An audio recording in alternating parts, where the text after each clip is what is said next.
kilos pahilaga o di kaya naman po ay pa-north-northwest. Dito po yan sa Philippine Sea ngayong gabi o bukas.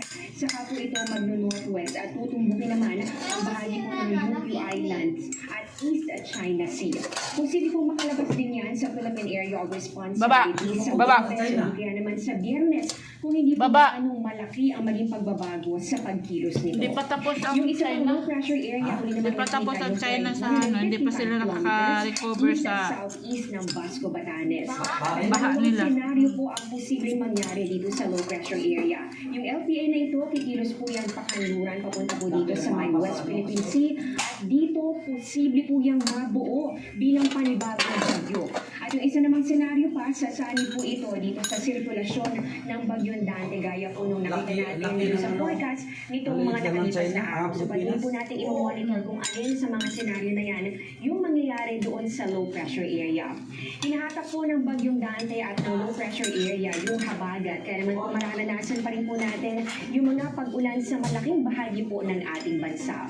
Samantala, base po sa inisyal na datos ng pag-asa, tingnan naman po natin yung rainfall record natin itong mga nakalipas na oras. Nasa 285.5 millimeters po ang ulan na ibinuhos po ng habagat mula po yan 8 a.m. kahapon hanggang 8 a.m. po kanina, July 22.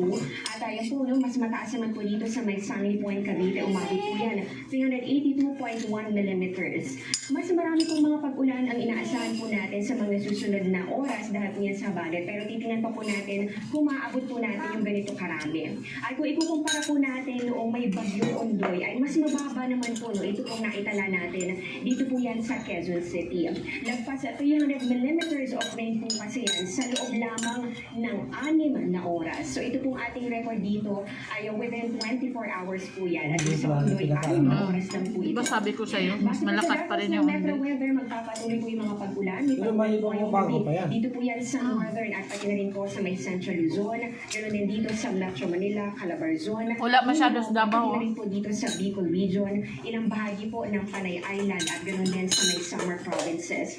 May mga malalakas sa pag-ulan pa rin na Lagay mo na yan doon. magbabaha o di kaya naman magdulot po ng landslide. Kaya maling alerto pa rin. Lagay mo na. Magtutuloy-tuloy po ang mga pag-ulan bukas ng umaga at marami na po mga matitinding ulan na ibabagsak dito po yan sa may Northern Luzon, gaya po dito sa may Ilocos Provinces, Walang ano sa Davao. Cordillera, ganoon din dito sa may La Union, Pangasinan, ganoon din dito sa may Central Luzon, kasama po ang Zambales at Bataan, Calabarzon, Mindoro, palalo na po dito sa may Mindoro Provinces at pati na rin sa ilang bahagi po ng Bicol Region. Sa hapon, malawakan na po yung mga pag-ulan at malalakas pa rin po ang bugos. Makikita po natin sa mapa, meron po mga nagkukulay pula. So, ibig sabihin po yan po yung mga intense na mga pag-ulan. Inaasahan po dito sa Northern Luzon, meron din po dito sa may Mindoro Provinces at ilang bahagi po ng Bicol Region. Kaya doble ingat dahil mataas po ang banta ng mga pagbaha kapag nagtuloy-tuloy po yung mga matitinding pag-ulan. May mga pabugso-bugsuan din po dito sa Metro Manila bukas ng umaga pa lang. Yan po mga kalat-kalat ng mga pag-ulan po yan at magpapatuloy po ito sa hapon at gabi sa mas maraming lungsod. Kaya patuloy po mag-monitor yung rainfall advisories ng pag-asa. May chance rin po ulanin ito pong Panay Island, pati na rin po dito sa may bahagi po ng Samar and Leyte provinces. Ganoon din dito sa ilang po parte ng Negros Island region. Kalat-kalat po yung mga pag-ulan pero posible rin yung mga malalakas na ulan. Mas marami ng ulanin sa Visayas sa hapon at posible na rin po yung mga pag-ulan na yan dito sa may Cebu, dito rin po sa ilang bahagi ng Mindanao kasama po ang Zamboanga Peninsula, Northern Mindanao, Caraga at Davao Region. Meron po mga kalat-kalat na ulan kaya doon iingat pa rin po ang mga residente dyan. At yan muna ang latest sa layo ng ating panahon. Ako po si Amor La Rosa para sa GMA Integrated News Weather Center. Maasahan anuman ang panahon.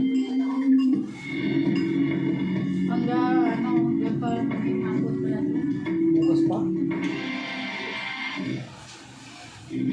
Hindi mawatang kundi ang flood control project ng DPWH ang sinisisi ng Mayor ng Rodriguez Rizal.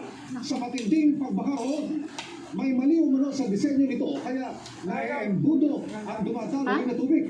Ang latest sa mga baharoon at sa katabing bayan ng San Mateo sa live na pagtutok ni Maki Pulido. Kung anong laman yan, yun lang. Sa magkatabing bayan ng San Mateo at Rodriguez Rizal ay mahigit 20 residente ang naapektuhan ng matinding pagbaha. 20 20,000 yan or more than 20,000 Emil, ano? So sa kasalukuyan ay naghahanda na ang kanilang mga sangguniang bayan para magdeklara ng state of calamity. 12 sa 15 barangay ng San Mateo ang binaha kasunod ng walang tigil na pagulan tulad sa bahagi nito ng Barangay Mali. Kwento na ilang mga residente, bandang alas 7 kagabi nagsimulang tumaas yung tubig baha hanggat sa maraming lugar ay umabot na ito sa lampas tao. Ngayong araw ay may mga lugar naman na bumaba na yung tubig baha katulad dito na nalalakaran natin pero mataas pa rin daw ang tubig lalo na sa looban. Bukod sa mga binahang bahay at nasirang mga gamit, problema rin ng ilan ang tumigil ng kabuhayan. Kaya si Lola Leonora umalis muna ng evacuation center at sumuon sa baha para makapagtinda ng tinapa. Hindi niya sapat na umasa sa relief goods sa evacuation center. Hindi nga yan babaha dyan. Doon na. Hindi umuulan. Wala po kaming, siyempre, pag hindi po ako nagtinda, wala kaming kakainin. Sina Buboy naman na piniling manatili sa second floor ng kanilang bahay imbes na sa evacuation center, hindi pa nakakakain. Mga nasa evacuation center lang anya ang naabutan ng relief goods. Wala rin silang pambili dahil hindi nakapaghanap buhay mula kahapon. Umaakala kami sa hanap buhay ng araw-araw. Pang hanap buhay namin, pag uwi, kain, di yun makakain. Pag wala hanap buhay, ganito. Gutom kami. Pakiusap ni San Mateo Officer in Charge Grace Diaz sa mga apektadong residente magtungo sa mga evacuation center dahil hindi naman nila kayang makapagbahay-bahay sa dami ng aabutan ng relief goods. Sa katabing bayan ng Rodriguez, 8 sa 11 barangay ang binaha. Winasak ng agos ang ilang bahay sa tabing ilog sa barangay Burgos. Wala nang natirang pader sa bahay ni Jerry para may masilungan ang 3 anak. Wala akong panggastos eh. Eh, yung ginagastos lang muna pang araw-araw lang pang kain. Wala akong mga ano yun, mangungulot na lang yung mga tagpi-tagping kahit na yun para madugtong-dugtong. Hindi pa nga lubos na nakakahapon ang marami sa mga residente rito mula sa pananalasa ng Bagyong Karina noong nakaraang taon. Ito na naman, binaha na naman sila. Ito nga yung bahagi ng bahay ni Aling Marilu na nasira ng Bagyong Karina at hindi na niya ito napagawa. Kahapon, dahil sa lakas ng agos ng tubig, tinangay yung pader sa natitirang bahagi ng kanyang bahay. Sana po may tumulong po sa amin. Si Lola Dolores lumuluha na lang habang nakatingin sa dating kinatatayuan ng kanilang Pentecostal Church.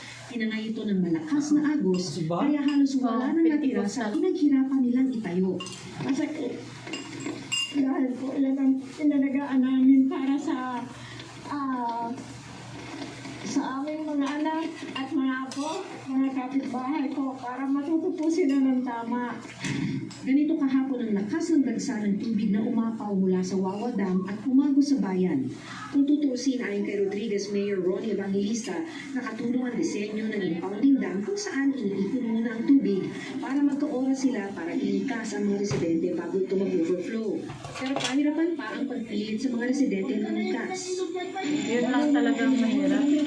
Sabi ni Mayor, ang mas nagpapalala ng problema nila ay hindi ang Wawa Dam, kundi ang mga flood control project ng DPWH. I think there is something wrong with the design. Minsan kasi na malapad ang ilog, ay tumibid eh. Imagine yung ilog namin sa Montalban. It used to be 200 meters wide. No? Ngayon, kung matatapos yung project, kasi pina-hold ko yung isang part ng project ko eh. Ngayon kasi mangyayari sa mga 60 meters wide na lang. Ha? So magkano na yung project? Sinusunod pa namin kung ng pahayag ang DPWH. Alam mo, Emil, halos buong araw na tapos umulan ngayon, dito sa San 60 na lang Mateo daw. at sa Rodriguez, dito nga sa Rizal. At sa gitna ng sama ng panahon ay nandito na po ang Kapuso Foundation at mamamahagi po ng mga relief packs para sa nasa 2,000 pamilya sa may 9 na barangay dito sa San Mateo. Katunayan ay patapos na yung distribution ng relief packs dito naman sa may ito sa mga evacuation, isa sa mga evacuation center sa Justice Vicente Santiago Elementary School.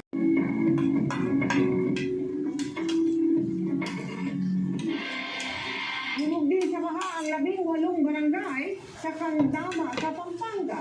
Nakatutok doon na si Rafi Pina. Rafi? Well, nandito tayo sa Candaba San Miguel Road na sarado na sa talo ng mga sasakyan dahil ito, hindi na makita yung kalsada at sa may bandang gitna, malalim pa. Ilan lamang ito sa mga apektado ng pagbaha dito sa Candaba at bagamat hindi nag-umulan dito, hindi pa Doon na lang bumubura kasi pa ang yan baha. nilagay. Doon, mag-ano ka doon. Misto ng dagat ang bahagi ito ng Candaba sa lawak ng baha. Ang malinaw na tubig sa ilang palaisdaan, humalo na sa malakaping kulay ng tubig baha. Kaya ang kalsada ito, dito sa bayan ng Candaba, dito sa Candaba at San Miguel Bulacan, putol na, hindi na madaanan. Ang ilang nagbabaka sakaling makalusot, sa gilid ng kalsada na lang naghihintay. Ayon sa LDRRMO ng Candaba, 18 barangay sa kanilang Ay, yung bayan ng Candaba, Bilog, ngayon mataas sa baha. lagi yung ano. Kahit na hindi ka na ganito kalakas yung ulan, ina-expect nyo na medyo tataas pa rin yung baha? Yes po, kasi dahil ang Candaba para nagiging cash basin lang naman po siya ng mga tubig na nanggagaling sa mga upstream provinces. Meron po tayong upstream towns sa San Ildefonso, meron po tayo sa San Miguel. Meron po Paano tayong taasan na lubog naman sa talaga yun? Sa Pampanga River kadalasan pumupunta ang tubig baha na dumadaloy sa mga palaisdaan at palayan sa bayan. Pero dahil mas mataas na rin ang level ng tubig sa ilog, wala nang mapuntahan ng baha. Sa ngayon, wala pa naman daw lumilikas pero nakahanda na raw ang lokal na pamahalaan para mamigay ng tulong sa mga apektado ng baha. Kung meron man po siguro, doon po sila nag-evacuate sa pamilya po nila, lalo na po sa barangay po ng San Agustin. Ang barangay San Agustin, sana na raw sa mga baha. Ang kanilang mga bahay, mas mataas na kumpara sa kanilang binabahang kalsada. Ang transportasyon dito, bangka na dahil sa malalim na tubig. Ang iba naman lumulusong na lang sa baha para makauwi. Hindi alintana ang nagkalat na basura. Pero kahit masasabing sanay na, mahirap pa rin daw ang ganitong sitwasyon. Si Nanay Rowena, kinuha na ang kanilang bangka mula sa Binag dahil posibleng magtagal pa raw ang bahang ito. Ay, hindi na po nakakalabas pag walang bangka. Kaya po pag may bangka yan, Nagawa ko kasi na, nandyan lang sa ano, nandyan lang sa taas siguro. No? Patuloy mo na nakamonitor yung emergency personnel ng Mamaligi sila, pamahalaan para na. mabisuhan yung kanilang mga residente kung tataas pa yung baha. Samantala nakahanda naman na daw yung mga relief packs ng munisipyo kapag may mga ilangan na. Yan pa rin ang latest mula rito sa Candaba, Pampanga. Maraming salamat sa'yo, Rafi Pima. Sinagit naman ng bayanihan ang ilang binaha sa Paranaque kabilang ang ilang senior, buntis at mga bata. Mula po sa Sukat, Paranaque, nakatutok live si Maris Kumali. Maris. Camille, kung ramdam ang hagupit ng habagat dito sa Parañaque, ramdam din ang bayanihan at pagmamalasakit ng mga rescuer, lalo na sa mga lugar na nalubog sa baha. Sa gitna ng halos walang tigil na Pag ako dumaan sa, tulong-tulong di ba, ang meron din, rescuer gilid ng- mo para maiipat ang bedridden na senior citizen sa isang evacuation Baha na rin center. dyan eh. Isa pang senior na kinaganap ng Baha rin rescuer. dyan. Yung bago ka akit sa kulay, baha na rin. Doon.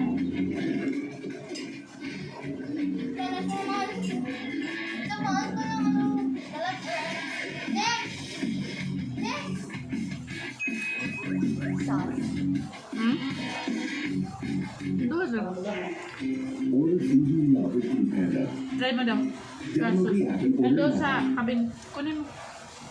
Nirescue rin ang isang bagong panganak na ginang at ang kanyang sanggol. Halos pabalik-balik naman ang mga rescuer mula sa Barangay San Dionisio Disaster Risk Reduction and Management Office at ang Parañaque Dungalo Fire Volunteers para magsalba ng mga stranded sa kanilang mga tahanan. Dito sa Barangay San Dionisio, 4 na bata ang pinarescue ng kanilang magulang dahil hindi pa rin humubuka ang baha sa kanila. Ano kasi nag-paralyze po kami sa bahay. Kahit mahirapan sinikap ng 68 anyos na ginang na sumakay ng bangka, madala lang siya sa ospital para sa nakaschedule na dialysis. 8 months na ngayon. Ibang pakiramdam ko agad. Pag na-palyan, hindi ako magaling. Medyo matagal na lang po tumila yung ulan, pero hanggang ngayon, makikita ninyo, mapapansin ninyo, hindi pa rin bumubupa ng tuluyan yung baha dito sa may El Santos na dito po sa Sukat, Parañaque. At makikita natin na kahit saan direksyon kayo tumingin, bumaling, talagang lubog pa rin sa baha. Hindi na po ito passable. Kahit na po makikita ninyo yung mga malalaking truck, yung bombero, at marami pa pang mga sasakyan dito ay tumirik na. Angkos, yung creek doon na nasira yung dike. Masyado Hindi matawid. na pumasok sa kalsada yung lahat ng tubig. Kaya kahit wala ng ulan to, yung tubig nataas pa rin. Buti na lang maraming mga rescuer ang may mga bangka para isakay ang mga stranded. Kasi po nung may flight po ako mamaya, so na-stranded po, galing po ako ng Sampaloc. Thankful po kami kasi nandito po sila kuya na nag-rescue po sa amin na hanggang po dito sa may SM Sukat, ni-rescue po kami para lang po makaabot po kami sa may LRT. Galing pa ako sa Alabang Dam. Akala ko po may masasakyan. Bahang-baha po pala talaga. Ay, kailangan ko na po umuwi sa Maynila. Pero po akalain ganito pala yung sitwasyon.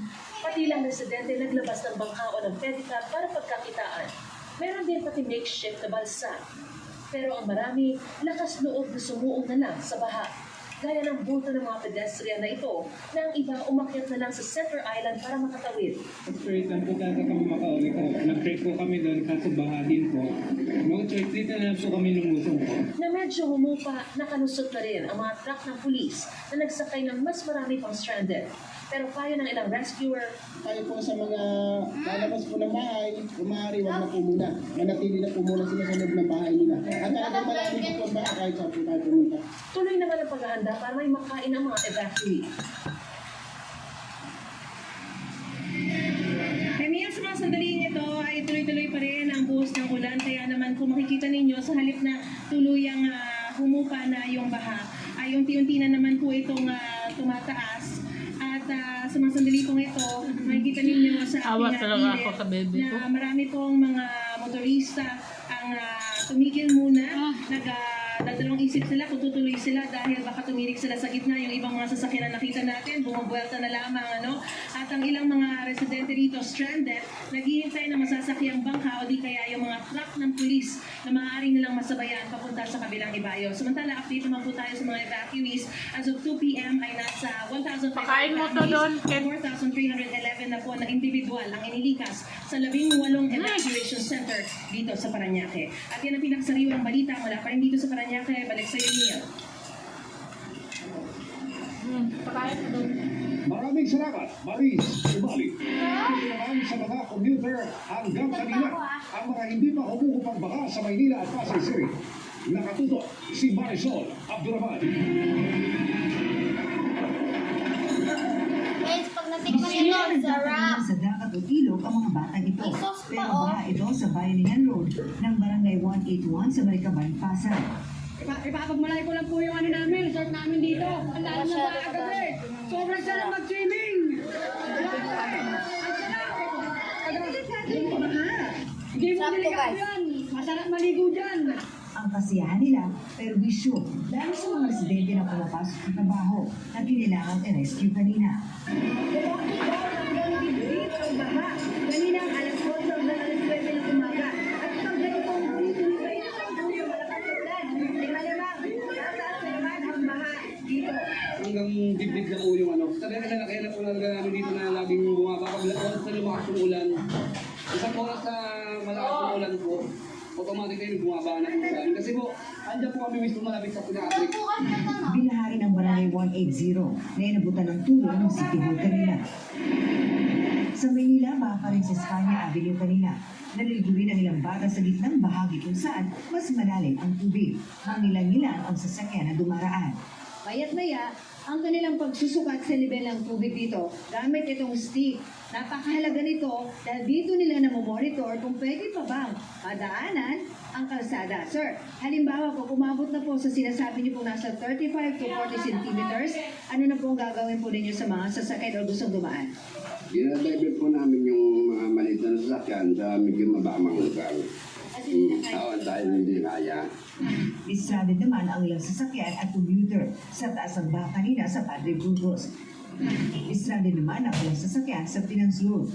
Inabutan ko rin ang isang estudyante naglalakad sa baha galing sa kanyang dorm. Bakit ngayon ka lang uuwi? Kasi wala nang ulan. Kala ko mupa na yung baha. Paano yun? Ma'am, nilusungan, papunta pa uwi, ma'am. Walang sakit pati Divisoria. Bakit nagubod ka na sa panto? Kasi bagyo yung sapatos nasira, yung sapatos, walang pili. Hindi ba mas delikado na ka pa? Yan mo, ma'am. Para sa GMA Integrated News, Marisol Abdurrahman, nakatuto bed per oras. Dapat Mahigit Bahala na 1,000 yun. at 400 naman ang lumipat sa baha. Mula bahala sa na isang masira barangay sa ang Pasig City. sapatos kasi Kabilang mas sa mga delikado. Ang sinabihan sapatos ng pwedeng palitan. Nakatutok si Tito Pangaliban Perez. Kahit na ang sapatos pwedeng palitan. Pero yung kalusugan Umasa hanggang tuhod na baha ang maraming kalsada. Pero mali mo, walang pera, kahit di talaga kaya mong bilhin, Dahil sa magdamag na ulan.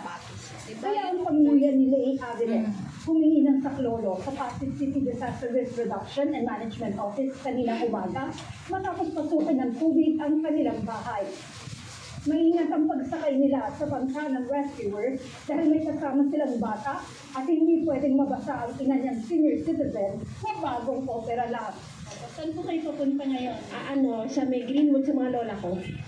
Wala naman daw baha doon. Sinagip din ng pamilya Santos sa ibang bahagi ng Rosario 5 and 6 sakay ng rubber boat. Kinatak ng rescuers ang dalawang bangka papunta sa bahagi ng subdivision na hindi gaanong malalim ang tubig. Doon, pinasakay ang mga ni-rescue sa isang truck. Hanggang tuhod din ang baha sa Liampon Subdivision sa barangay Santa Lucia, Paris. Makikita ninyo sa aking likuran, merong mga tauhan ng Pasig City DRRMO na may tinutulak na parang bangka. May dalawang residenteng nakasakay roon. Nirescue raw nila yung dalawa kanina at ngayon ay ihahatid na nila pabalik sa kanilang bahay. Sige na kay, ilipit mo na. Mga residente, Kasi kahit magugas na ganito kuya mo. malalim yung tubig dito. Dito mga hanggang, makikita ninyo, hanggang Lagay mo sa ref yan. ang tubig. Ay, di, lagay mo. Nagpunto pa, kaya medyo alert pa kami. Kagabi wala akong tulog dahil binabantay ko, baka lumubog bigla eh. Ano to,